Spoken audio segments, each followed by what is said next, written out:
Good evening. अब आते हैं living the law of one के आखिर के 3-4 सत्र रह गए हैं और इंडिगो और ए के बारे में बात करने के बाद कार्ला बात करती है इस बारे में कि हमें अपने चक्रों को संतुलित संतुलित कैसे करना है। तो काफ़ी आसान हिंदी है, मेरे ख्याल से मैं पढ़ लूँ तो बेहतर रहेगा, तेज़ी से हो जाएगा। प्रत्येक ऊर्जा केंद्र में घूर्णन गति की एक विस्तृत श्रृंखला होती है, या जैसा कि आप इसे रंग चमक के संबंध में अधिक स्पष्ट रूप से देख सकते हैं। इकाई की इच्छा शक्ति जितनी अधिक मजबूती से प्रत्येक ऊर्जा केंद्र पर ध्यान केंद्रित करेगी और उसे परिष्कृत या शुद्ध करेगी, प्रत्येक ऊर्जा केंद्र उतना ही अधिक शानदार या घूर्णी रूप से सक्रिय होगा। आत्म जागरूक इकाई के मामले में ऊर्जा केंद्रों को सक्रिय होना आवश्यक नहीं है। आत्म जागरूक इंसानों के मामले में अ, देखिए, मतलब अगर आप आत्म जागरूक हैं, ऊर्जा केंद्रों को सक्रिय होना आवश्यक नहीं है। अच्छा, इस प्रकार संस्थाओं के अनुभव की समग्रता पर ध्यान न देने के कारण उनके बैंगनी किरण पहलू में काफी असंतुलित होते हुए भी संस्थाओं में अत्यंत प्रतिभाशाली ऊर्जा केंद्र हो सकती है। ओके, तब संतुलन की कुंजी को अनुभवों के प्रति, ये बड़ी अद्भुत बात मैंने यहाँ पर पढ़ी और मुझे नहीं पता था कि ऐसा भी हो सकता है ग्रेजुएशन के लिए। Good, very good. तब संतुलन की कुंजी को अनुभवों के प्रति संस्थाओं की अशिक्षित, सहज और ईमानदार प्रक्रिया में देखा जा सकता है। इस प्रकार अनुभव का अधिकतम उपयोग किया जा सकता है। Okay, seen in the unstudied, spontaneous and honest response of entities towards experiences। मतलब आपका अनुभवों के प्रति क्या रिएक्शन है। फिर संतुलन अभ्यास लागू करना और बैंगनी किरण में संतुलन मतलब विजडम एंड लव किरण में ऊर्जा केंद्र अभिव्यक्ति के सबसे शुद्ध स्पेक्ट्रम के लिए उचित दृष्टिकोण प्राप्त करना। उसके बाद संतुलन लाने के लिए most purified spectrum of the energy centre manifestation और इन वायलेट रे। अच्छा, क्या बात है। यही कारण है कि ऊर्जा केंद्रों की चमक, आई होप आपको समझ में आ रहा है, क्योंकि है तो वैसे हिंदी बहुत ज़्यादा कॉम्प्लिकेटेड नहीं है, इट्स क्वाइट सीधा साधा, लेकिन बातें ऐसी ऐसी खुल के आ रही हैं।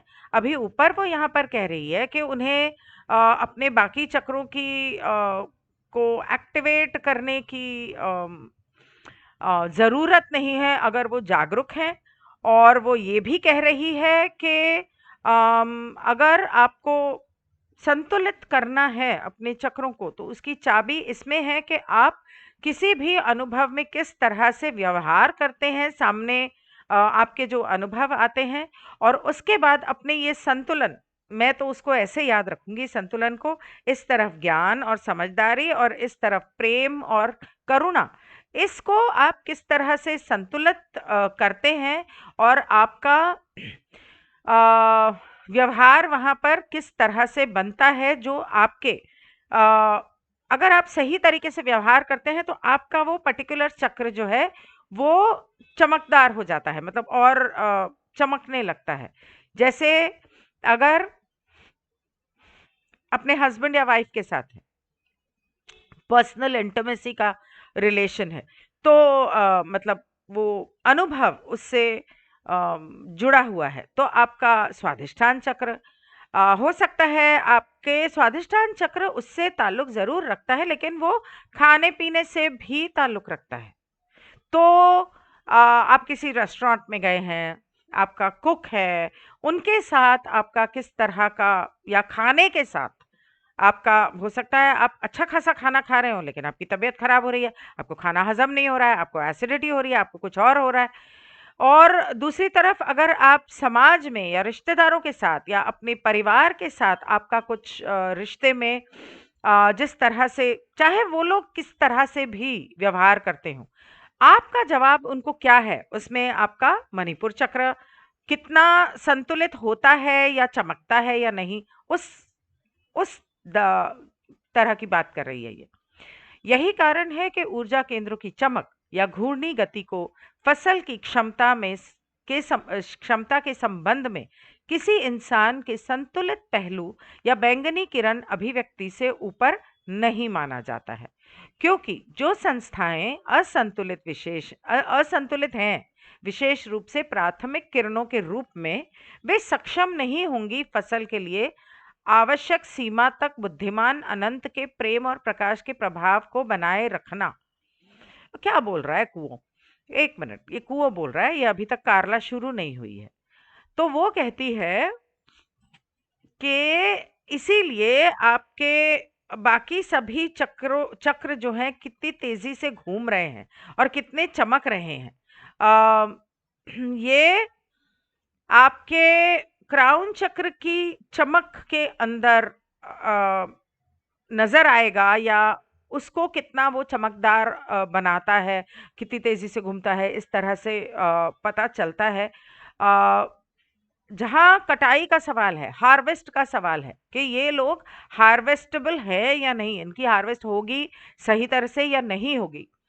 जो लोग असंतुलित हैं, खास करके अपने नीचे के 3 चक्रों में, वो will not be capable of sustaining the impact of the love and light of,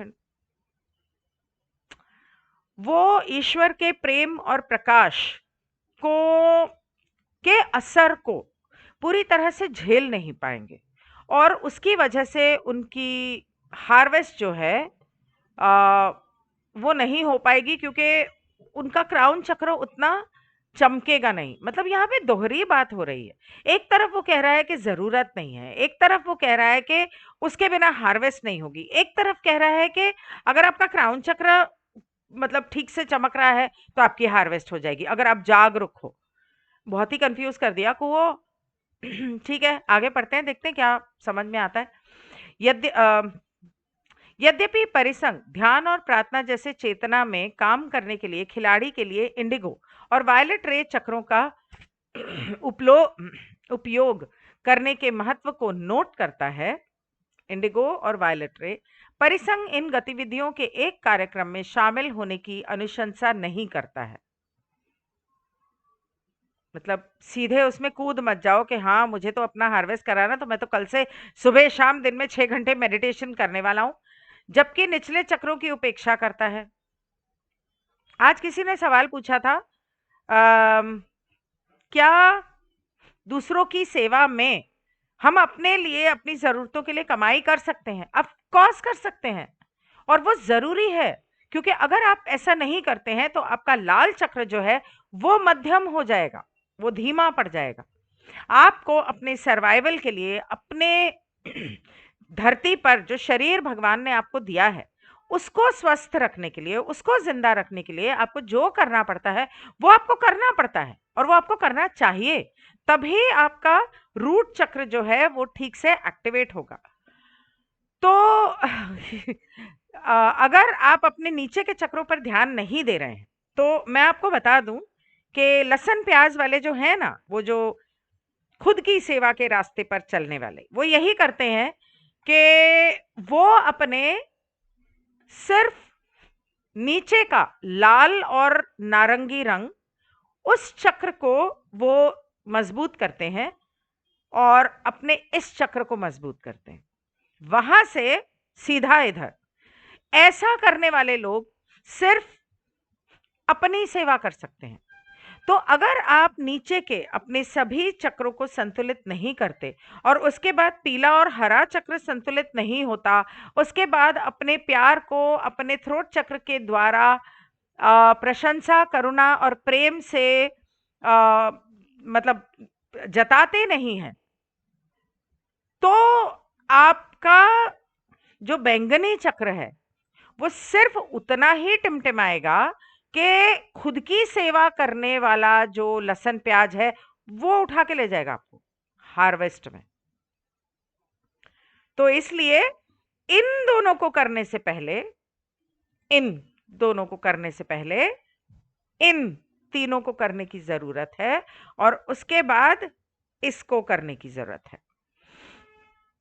अधिक फसल योग्य योग्य बनाना मतलब निचले चक्रों की उपेक्षा करता है, ताकि वो उसकी हार्वेस्ट हो जाए। उपेक्षा करना मतलब कि लोगों से संन्यास ले लेना, या लोगों से नाता तोड़ लेना, अकेलेपन में चले जाना। 5 साल से मैं एक ही रट्ट लगा के बैठी हूँ, मेरे ख्याल 2017 या 18 से, कि मुझे ना कहीं जंगल में जाना है, कहीं पहाड़ों में जाना है। मैं भी चली जाती हूँ, मुझे रहना ही नहीं इस दुनिया में। और मैं एंजल्स को बोल बोल के थक गई, मेरे को कोई अच्छी सी जगह ढूंढ दो जहां पर मैं बड़ा सा खेत ले लूं सस्ते में, कोई अच्छी सी जगह जहां पर मैं अपने परिवार के साथ रहूं, जहां स्ट्रे जो जानवर हैं जो बेचारे जख्मी हैं या उनको निकाल दिया गया है, उनको पाल सकूं, उनको वहां पर आसरा दे सकूं, थोड़ी सी सब्जी फल उगा सकूं।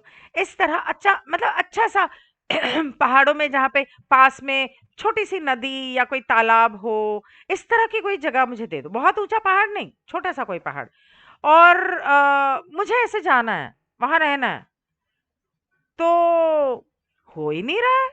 आज ये 2023 हो गई, हो ही नहीं रहा है। हर साल मैंने सोचा हाँ, क्योंकि अगर मैं वहां चली जाती हूँ तो मैं जो सीखने यहाँ आई थी वो कैसे सीखूंगी। तो पुराने ज़माने में आपने कहानियाँ सुनी होंगी कि गुरु और बाबा हुआ करते थे। मतलब कि वो साधु चले जाते हैं जंगल में, बहुत तप करते हैं, और जब सालों तप करने के बाद वो आबादी में वापस आते हैं और किसी ने उनकी बात नहीं मानी, मैं तुम्हें श्राप देता हूँ।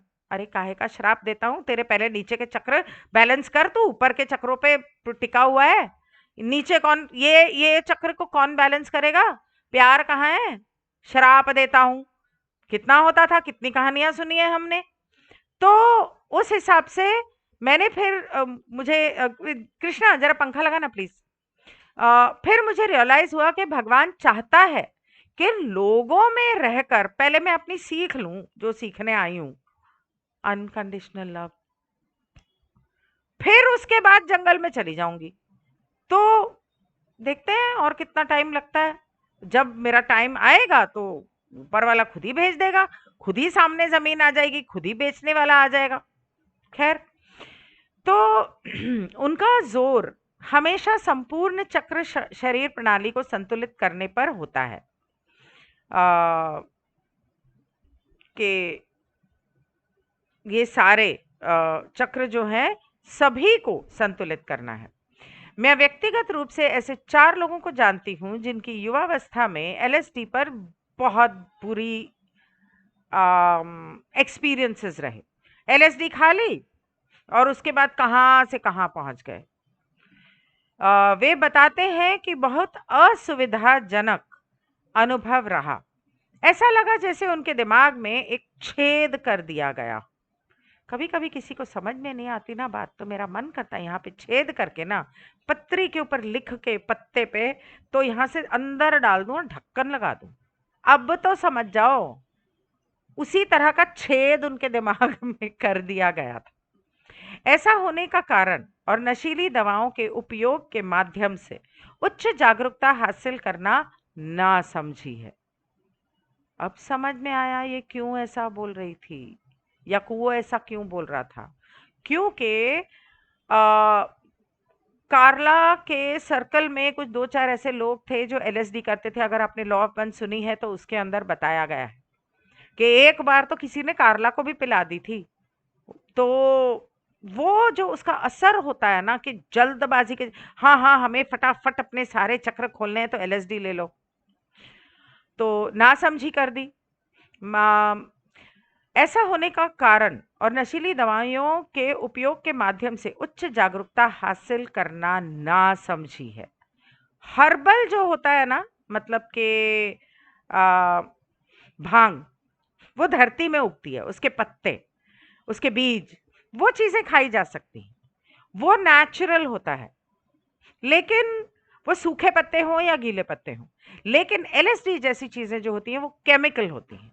वो बहुत सारे केमिकल अ, मतलब खिचड़ी पका के फिर वो उसको निकालते हैं और वो अच्छा नहीं होता।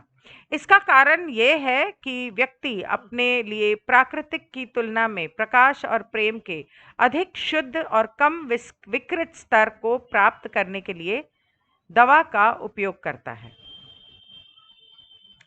अक्सर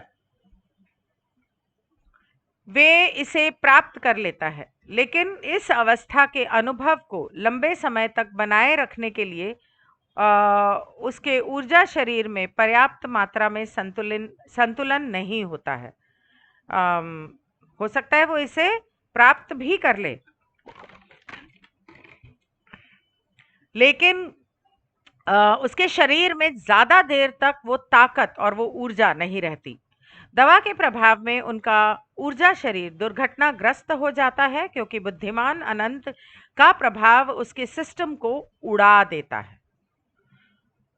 अनंत बुद्धिमानिता की जब रोशनी आती है और वो नजर आता है या वो सब होता है, तो वो ब्लास्ट हो जाता है एक तरह से। वो दिमाग की नसों पर असर करता है, और जब नींद खुलती है ना वहां से, तो शरीर ऐसे टूटता है, दिमाग ऐसे टूटता है, जैसे ये बोल रहा है ना, फ्यूज उड़ा देता है ऐसे। ठीक उसी तरह जैसे बिजली, लो आ गया, चलाने की क्षमता से अधिक बिजली बढ़ाने पर विद्युत लाइन उड़ जाती है।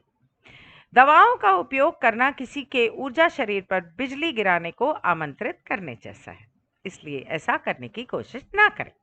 कृपया होश में रहें। किसी को तला जा सकता है।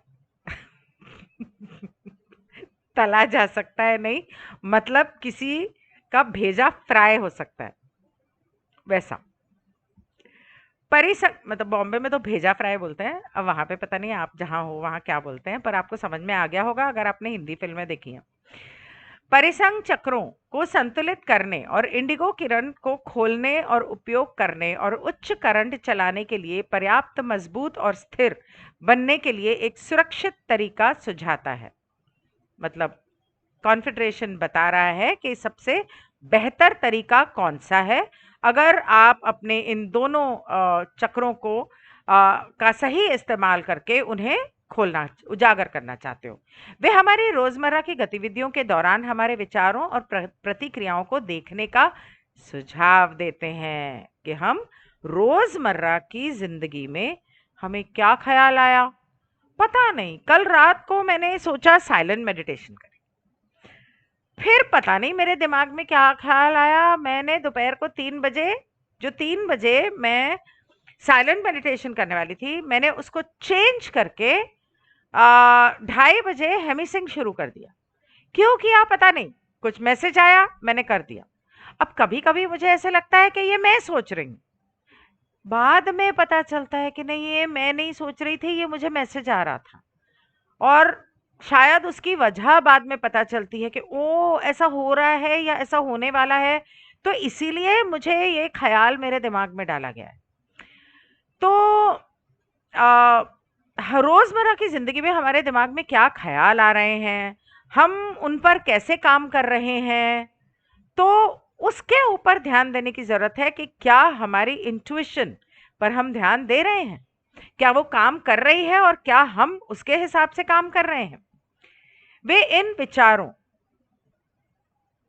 हाँ, मुझे नहीं पता क्यों, लेकिन आज मैंने क्या किया, अमावस्या के दिन मुझे क्रिस्टल्स धोने का मौका नहीं मिला। अब अमावस्या को 2-3 दिन हो चुके हैं, तो मैंने आज क्या किया, सारे मेरे घर के क्रिस्टल्स निकाल के उनको धोने बैठ गई। अभी मैं रिसेंटली 2-3 क्रिस्टल्स और लेकर आई थी, इतना बड़ा raw serpentine green, fluorescent green colour का, येलोइश ग्रीन, तो नींबू का रंग होता है ना वैसा।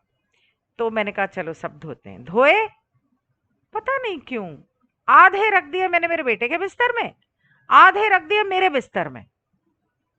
क्यों किया मुझे नहीं पता, मन में आया कि ऐसा करो, कर दिया। इंट्यूशन पर ध्यान देने की जरूरत है। देखा, आ गया मैसेज कि सही किया। तो हम जो कुछ भी कर रहे हैं, वे इन विचारों और प्रतिक्रियाओं के साथ छेड़छाड़ करने का सुझाव नहीं देते। मतलब कि आपको जो इंट्यूशन आती है, आप जो रिएक्ट करते हो, उसको मानते हो नहीं मानते हो, उसके साथ छेड़छाड़ मत करो। इंट्यूशन आ रही है ना, बहुत ज्यादा एनालाइज करने की जरूरत नहीं है, करना है, मन बोल रहा है, उठो और कर लो, जैसे मैंने किया। हम जो कुछ भी कर रहे हैं और सोच रहे हैं उसका अपना अधिकार है। वे हर शाम बिस्तर पर जाने से पहले इन विचारों और प्रतिक्रियाओं की समीक्षा करने का सुझाव देते हैं। वैसे मैंने इस बारे में अब तक सोचा नहीं था, ये करते वक्त मुझे ख्याल आया कि मैं बताऊं उदाहरण के रूप में। ये संतुलन तकनीक, जैसा कि वे इसे कहते हैं, काफी सरल है। पा ने भी सिखाया था कि रोज रात को सोने से पहले एक लिस्ट बनाओ कि आज आपने क्या देखा, मतलब क्या सोचा, क्या कहा, क्या किया। और उसमें 7 रंगों के जो हमारे चक्र हैं, वो 7 फेल पेन से टिक करो कि क्या आपने उसे संतुलित किया या आपने उसे ब्लॉक किया।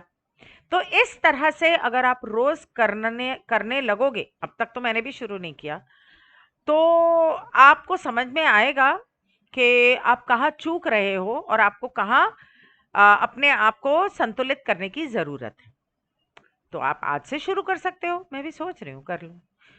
अम, अगर आप लिखने के बजाय अ, बैठ के उस पर मेडिटेशन भी करते हो, कि आपने क्या सही किया, क्या गलत किया, वहां पर आपने अपना कौन सा चक्र ब्लॉक किया या संतुलित किया, तो आप वैसा भी कर सकते हो। लेकिन होगा क्या कि लिखा हुआ जो होगा ना, आपको आगे पीछे तुलना करने का मौका मिलेगा कि हाँ, उस दिन तो मैंने संतुलित कर लिया था, लेकिन आज मैंने क्यों ब्लॉक किया, ऐसा क्या हुआ था।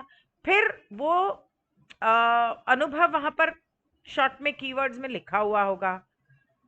जैसे फॉर एग्जाम्पल, फलाने दोस्त ने मेरे साथ झगड़ा किया, मैंने प्यार से उसे संभाल लिया। अगले दिन उसने फिर झगड़ा किया, मतलब 4 दिन बाद मुझे बहुत गुस्सा आया, लेकिन मैंने फिर भी संभाल लिया। मतलब गुस्सा आया, मतलब कहीं ना कहीं अपने असली भावनाओं को आपने संतुलित करने की कोशिश की और कामयाब हुए। तीसरी बार उसने फिर वही बात की। इस बार आप मतलब बर्दाश्त नहीं कर पाए और आप मतलब आपने उसको जवाब दे दिया या लड़ पड़े या जो भी। तो आपको कंपेयर करने का मौका मिलता है। खैर, आगे बढ़ते हैं। इस अभ्यास में खिलाड़ी का प्रत्येक दिन के अंत में बैठने और कुछ शांत क्षणों का आनंद लेने के लिए, खिलाड़ी को प्रत्येक दिन के अंत में, अच्छा, आनंद लेने के लिए कहा जाता है। कभी कभी अपनी बेवकूफियों पर हंसने का बड़ा मजा आता है। अच्छा, आज मैंने उसको तो सुना दी। कोई बात नहीं, कल सुबह फोन करके सॉरी बोल दूंगी। तो मुझे नहीं करना चाहिए था। ठीक है, अभी व्हाट्सएप मैसेज ही कर सकती हूँ, और मैसेज में लिख दिया, अरे यार सॉरी, मैं पता नहीं किस मूड में थी, अ, हो गया गुस्सा, माफ कर देना, दिल पे मत लेना। और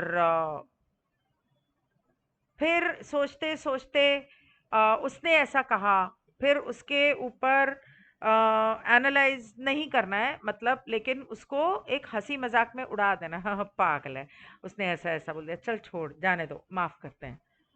इस तरह से आप उसे उसका आनंद ले सकते हैं। इस दौरान खिलाड़ी दिन भर की गतिविधियों के बारे में सोचता है, उसने क्या विचार किया है, क्या मुद्दे उठे, क्या वे नाराज नहीं हुआ, क्या वो बहुत खुश था, जैसे कि वो प्रत्येक विकृति पर नजर डालता है। क्योंकि परिसंघ हमारे सभी विचारों और भावनाओं को यही कहता है। वो खुद से पूछता है कि क्या वो एक संतुलित विचार या भावना थी, उसे अपने खुले दिल के भीतर रहने की अनुमति देने के संदर्भ में। यदि किसी उत्प्रेरक ने कोई विकृति पैदा की है, कैटलिस्ट ने अगर कोई विकृति पैदा की है, जो उसके हृदय को क्षण भर के लिए भी बंद कर देती है। तो परिसंघ हृदय को फिर से खोलने और सिस्टम को निम्नलिखित तरीके से संतुलित करने के लिए उस उत्प्रेरक के साथ काम करने का सुझाव देता है। कैसे? अब बताया। सबसे पहले खिलाड़ी प्रत्येक अनुभव को उसके मूल विकृति रूप में याद रखे। जैसा था वैसा उसको मरोड़ना तरोड़ना नहीं है अपने हिसाब से। नहीं नहीं, मैंने तो ना ना, जबकि असलियत कुछ और थी। तुमने तो वहां पे मतलब चढ़ गए राशन पानी लेके। और नहीं नहीं, मैं ज्यादा तो नाराज नहीं हुई, वैसे नहीं। यहाँ तक कि वो उस प्रतिक्रिया या भावना पर जोर देता है या उसे दोहराता है जिसे उसने अनुभव किया है, ताकि वो उस भावना को बहुत स्पष्ट और सचेत रूप से फिर से अनुभव कर सके। मतलब उस वक्त उस इंसान ने मुझे क्या कहा, उसकी हिम्मत कैसे हुई मुझे ये कहने की? कैसे कहा उसने, क्यों कहा? नहीं, मुझे बहुत बुरा लगा। उसे दोबारा से अनुभव करो पूरी तरह से। उस गुस्से को, उस चिड़चिड़ेपन को, या अपने मन में उस चीजों को दबा के रखा है तो अब उसे बाहर निकालो। इस तरह से पहले उसे जी लो पूरी तरह। Shadow work. फिर वो अपने आप से पूछता है कि इस भावना का विपरीत क्या है। पा बहुत बदमाश है। पा ने ये सारी बातें हमें लॉ ऑफ वन में शुरू से समझाई हैं कि आपको अपने चक्र किस तरह से संतुलित करने हैं। इस भावना का विपरीत क्या है? वो स्वयं को इस विपरीत भावना के अनुभव से उतना ही अभिभूत होने की अनुमति देता है जितना वो मूल भावना से था। मतलब गुस्सा आ रहा था, अब उसका विपरीत। अच्छा, उसने ऐसा किया, विपरीत। मुझे गुस्सा आ रहा था, अब मुझे उस पर प्यार करना है कि ठीक है, चल ठीक है, बोल ले। अच्छा चल ठीक है, तू सोच ले। अच्छा चल ठीक है, तू ऐसा कर ले, कोई बात नहीं, मैं तो तुझसे बहुत प्यार करता हूँ, मैं तुझे माफ करता हूँ, मुझे कोई फर्क नहीं पड़ता। उस तरह से आपको विपरीत सोचना है, और सोचना ही नहीं है, महसूस करना है। उदाहरण के लिए यदि उस नापसंदगी महसूस हुई है तो वो सबसे पहले उस घटना को याद करके नापसंदगी की भावना, मतलब मुझे पसंद नहीं है की भावना को बढ़ाता है, उसका वॉल्यूम बढ़ाता है। नहीं पसंद, नहीं पसंद, नहीं पसंद, नहीं पसंद, जिसके कारण उसे यह भावना महसूस हुई थी। फिर वो प्यार की भावना का आह्वान करता है जो नापसंद के विपरीत है, और इसे अपने ऊपर हावी होने देता है। पसंद हो या ना हो, मुझे तुझसे बहुत प्यार है, बहुत प्यार है। फिर भी अच्छा है, ठीक है, चलेगा, हाँ ठीक है, प्यार ही प्यार है, जैसा भी है जो भी है मंजूर है, प्यार है। उसका वॉल्यूम बढ़ाओ। इस अभ्यास जाने अनजाने पता नहीं कितनी बार किया है मैंने ये। चलो, अच्छी बात है। इस अभ्यास का उद्देश्य, जब गुस्सा आता है ना कुछ लोगों के ऊपर, लेकिन उन लोगों से प्यार भी बहुत ज्यादा है, तो पहले तो उस गुस्से को तोड़ी नाखू, मोड़ी नाखू, भुक्को करी नाखू करती हूँ मन में, और उसके बाद में कहती हूँ चल कोई नहीं, आई लव यू, ठीक है, प्यार करती हूँ यार, छड़ माफ किया, प्यार। और मन में अपने ये सोच लेती हूँ कि मैंने जोर से उन्हें गले लगाया और उन्हें खूब जोर से प्यार दिया। किया नहीं, मतलब मैं बॉयफ्रेंड की बात नहीं कर रही हूँ, जनरली बात कर रही हूँ। प्यार दिया, वो डिवाइन लव वाला प्यार। इस अभ्यास का उद्देश्य खिलाड़ी की मूल विकृति की संतुलित करना है, क्योंकि वे इसे फिर से अनुभव करता है और फिर इसके विपरीत गतिशीलता का अनुभव करता है। आमतौर पर यह अभ्यास मूल भावना के भारी वजन को उठाता है और इसे भावनाओं और विचारों की पूरी श्रृंखला के संदर्भ में रखता है। मतलब कि दोनों को आपको महसूस करके, सिर्फ सोच के नहीं, महसूस करके उनको समझने का मौका मिलता है कि भारी क्या है, हल्का क्या है, सही क्या है, गलत क्या है, पूरा एक रेंज से लेके यहां तक, काले से लेके सफेद तक, ये खिलाड़ी का को मूल प्रतिक्रिया से कुछ दूरी पर रखता है और उसके दृष्टिकोण को बड़ा करता है, और इससे उसे पता चलता है कि उसके मुद्दे क्या हैं। वो हर बार खुद को बेहतर तरीके से जानने लगता है। इसे करके वो खुद को हर बार एक बेहतर तरीके से जानने लगता है। जैसे ही वो संतुलन बनाने का अभ्यास छोड़ता है, वो आम तौर पर पाएगा कि उसका दिल खुल गया है। जब छोड़ता है मतलब ये नहीं कि 2 दिन किया और फिर छोड़ दिया करना। उसका कहने का मतलब है कि जब रात को बैठ के आप इस तरह का ये बैलेंसिंग एक्सरसाइज करते हो, उसके बाद जब आपने एक नेगेटिव भावना को पूरी तरह से फील किया, उसके बाद पॉजिटिव भावना को पूरी तरह से फील करके, जब आपने इसको पूरी तरह से फील किया, तो ये जो था ये तो दब ही जाएगा, ये तो खत्म ही हो जाएगा। तो तब अंत में आप बोलोगे ठीक है चलो अब हो गया। तब आप महसूस करोगे कि आपका अंदर वाले दिल का दरवाजा खुल चुका है और आपका दिल खुल चुका है। परिसंघ चक्र प्रणाली को समग्र रूप से महत्व देने का सुझाव देता है। उनके सोचने के तरीके के लिए एक मजबूत लाल किरण का होना उतना ही महत्वपूर्ण है जितना कि एक मजबूत हरी किरण का होना। एक मजबूत नारंगी किरण का होना उतना ही महत्वपूर्ण है जितना कि एक मजबूत नीली किरण का होना, और एक मजबूत पीली किरण का होना उतना ही महत्वपूर्ण है जितना कि मजबूत इंडिगो किरण का होना। खिलाड़ी जिसे दिशा में काम कर रहा है, वो एक ऐसी चक्र प्रणाली है जो अपने संपूर्ण स्वतः के भीतर खुली और सामंजस्यपूर्ण है, ताकि वह अवसर की आवश्यकता के अनुसार चक्र प्रणाली को एक चक्र से दूसरे चक्र तक आसानी से ऊपर और नीचे ले जा सके। यहाँ पर बेसिकली अगर आप देखें तो नीचे 3 चक्र हैं और उसके ऊपर ये 3 चक्र हैं। ये 3 चक्र इन 3 चक्रों से जुड़े हुए हैं। जब अगर आप इसको सुपर इम्पोज करते हो या इस तरह से आप कैसे बताऊं, मैं बता भी नहीं सकती। यहाँ पर ड्राइंग बोर्ड मैंने खोल नहीं रखा है। लाल को हरे से जोड़ो, ऑरेंज को ब्लू से जोड़ो, येलो को इंडिगो से जोड़ो। इस तरह से अगर आप वो कर्व्स बनाते हैं तो सर्कल, इंटरलॉकिंग सर्कल्स बनते हैं, उस जिससे नीचे के 3 चक्र ऊपर के 3 चक्रों के साथ जुड़ रहे हैं। लास्ट में ये मैं मतलब ये तो सभी से खैर जुड़ा हुआ होता है। मैं जानबूझकर मजबूत चक्रों को तब तक धीमा कर देती हूँ जब तक मुझे ये मालूम नहीं हो जाता कि पूरा तंत्र संतुलन में है और बहुत स्थिर है। अच्छा, मतलब कि जो मेरे चक्र बहुत ज्यादा वाइब्रेट कर रहे हैं उनको थोड़ा कम कर देती हूँ।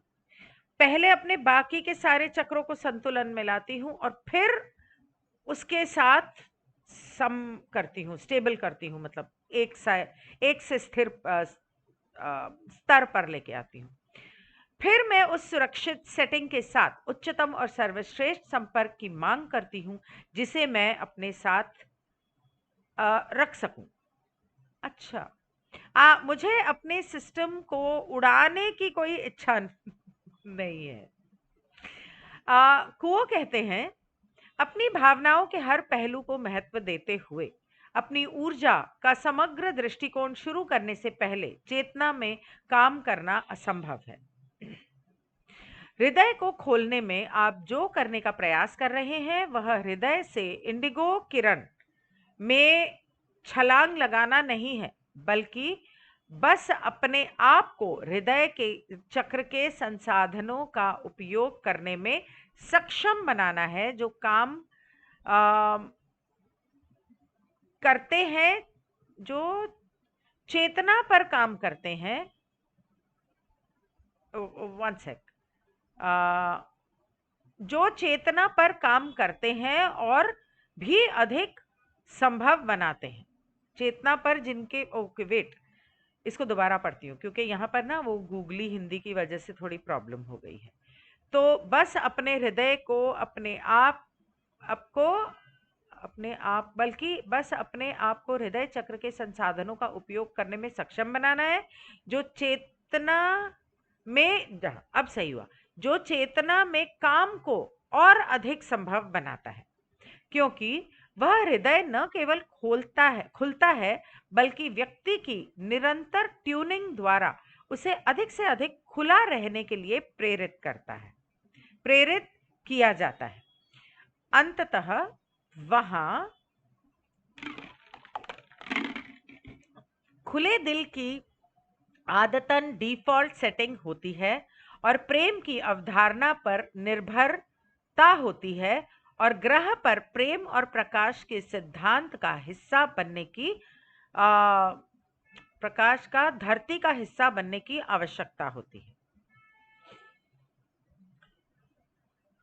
तो एक second, as that heart not only open, इससे दिल ही नहीं खुला बल्कि आपके पूरे अस्तित्व की ट्यूनिंग हो रही है ताकि आपका दिल खुला रहे ज्यादा से ज्यादा, और उसके बाद एक आदतन डिफॉल्ट सेटिंग हो जाती है आपके दिल की कि आपने प्रेम को किस तरह से समझा और इस धरती के ऊपर प्रेम और प्रकाश को लाने और संतुलन में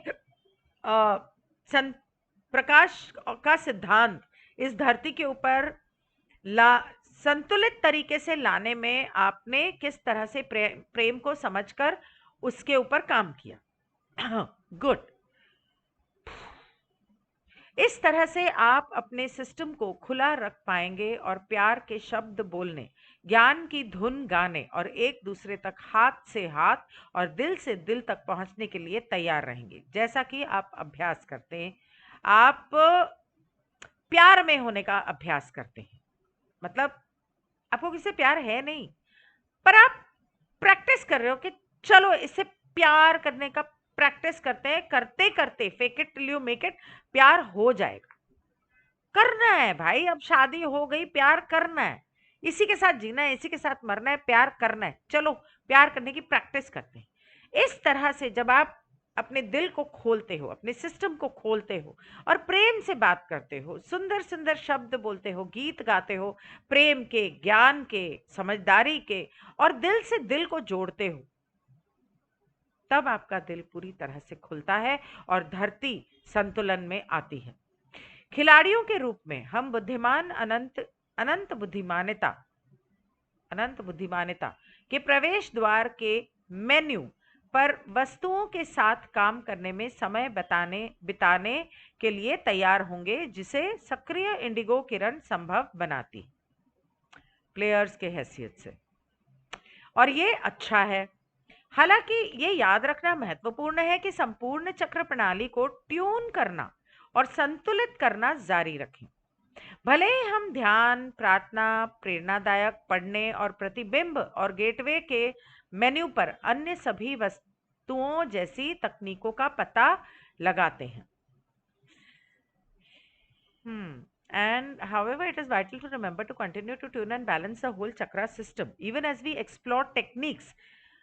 हाँ, मतलब आप मेडिटेशन, प्रार्थना और किताबें, इंस्पिरेशनल, मोटिवेशनल पढ़ना और ये सब चीजें करते रहो, लेकिन अपने चक्र सिस्टम को बैलेंस और उसकी ट्यूनिंग करना भूलना मत, और वो लगातार रोजमर्रा की जिंदगी में करते रहना। इस पर जोर देता हूँ, मैं इस पर जोर देती हूँ क्योंकि इस खिलाड़ी जो अपनी आध्यात्मिक प्रथाओं में उन्नत हो गए हैं, वे मुसीबत में पड़ जाते हैं या जल गए हो जाते हैं,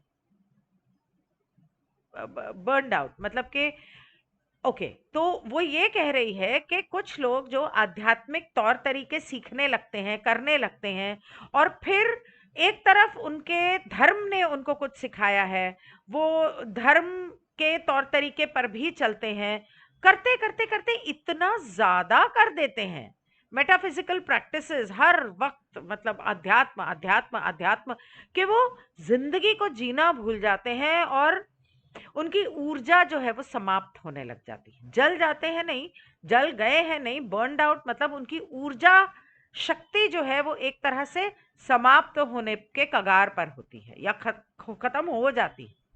अपराधी अक्सर अपने निचले चक्रों के मूल्य का अवमूल्यन करते हैं।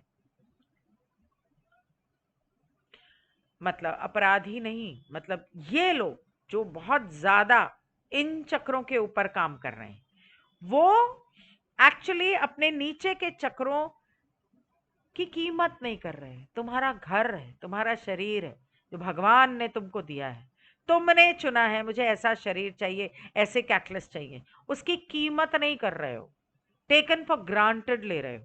ये नहीं करना चाहिए। इससे उनका संतुलन बिगड़ जाता है और पूरी प्रणाली बंद होने लगती है। ठीक वैसे ही जैसे ये नशीली दवाओं के उपयोग के प्रभाव में होती है। गेटवे मेन्यू पर आइटम शक्तिशाली है। गेटवे मेन्यू जो है, जो चीजें आ रही हैं वो बहुत शक्तिशाली हैं। जो ज्ञान, जो समझ, जो जो कुछ भी आ रहा है वो बहुत शक्तिशाली है। उसको, पानी को एक घड़ा चाहिए रखने के लिए, अगर उसका कंटेनर नहीं होगा तो वो चारों दिशाओं में बह निकलेगा। जब बाढ़ आती है तो हर तरफ बह जाती है।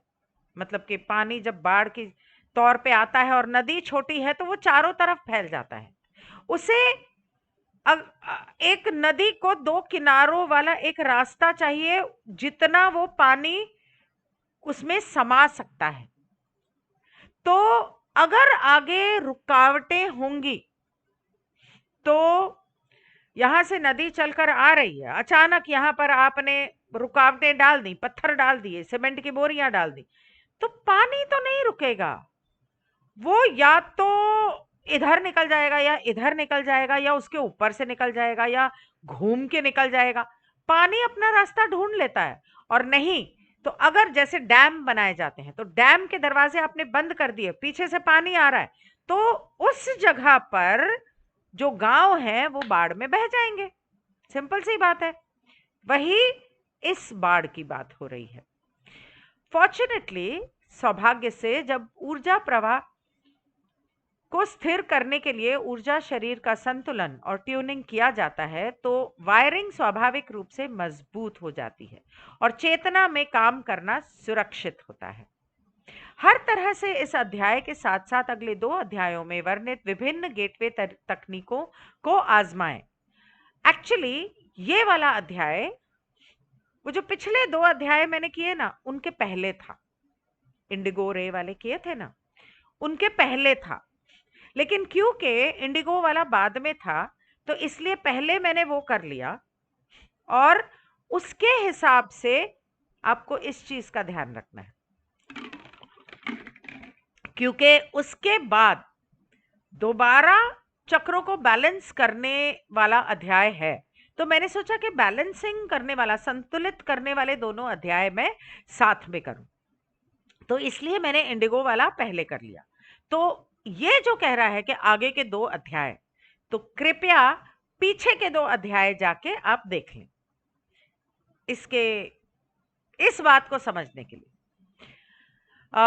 लेकिन सावधानी बरतें और हमेशा याद रखें कि खुला दिल रखना और उस बिना शर्त प्यार से आगे बढ़ना है जिससे खिलाड़ी खुद को सफलतापूर्वक स्नातक स्तर तक ले आता है। अल्कोहलिक्स एनोनिमस का किस आदर्श वाक्य वास्तव में यहां लागू होता है? किस? क्या है किस? इस वाक्यांश का अर्थ है इसे सरल रखो। Keep it simple silly. KISS, keep it simple silly. इसे सरल रखो मूर्ख, जिंदगी को सरल रखो, कॉम्प्लिकेट मत करो। और कुशल खिलाड़ी हमेशा यही करेगा, इसे सरल बनाए रखना। बुनियादी बातों को याद रखें और इंडिगो और वायलेट किरण की इन तकनीकों के साथ केवल उस हद तक काम करें जिससे वे आपको संतुलन से बाहर किए बिना आपके अपने निर्णय से मदद कर सकें। वे सोने पर सुहागा हैं, उन्हें ज्यादा महत्व ना दें। बिना शर्त प्यार खेल का नाम है। बिना शर्त का प्यार ही इस खेल का नाम है। ये सत्र यहाँ खत्म होता है। नेक्स्ट चैप्टर कल, पता नहीं, पॉसिबल नहीं होगा, परसों। I will see you. Goodbye, good night.